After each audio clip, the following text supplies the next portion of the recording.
అమ్మో ఈయన కొడుకేంటి అప్పుడే వచ్చేసాడు. సార్ లేటిన్కి వచ్చారా ఈరోజు? టైంకి రాలేక లేట్ గా వచ్చా. హోంవర్క్ చేసావా ఇంతకీ?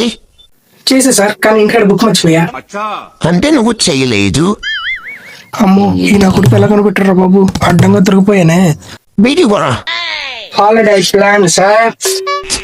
అసలు చదువుకోవాలని ఆలోచన ఉందా నీకేమైనా? చదువుకోవాలని ఉంది సార్, కానీ మన దేశంలో ఎంతో మంది చదువులేకపోయినా మన ఇండియానే పాలిస్తున్నారు సార్.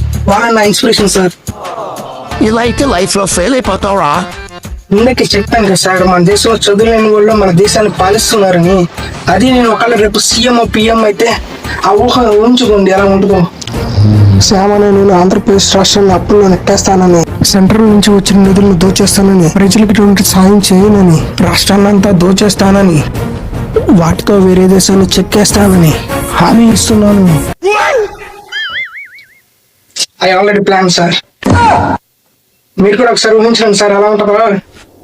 అర్థమైంది, నాకు వీడి ఫ్యూచర్ అంతా అర్థమైపోతుంది.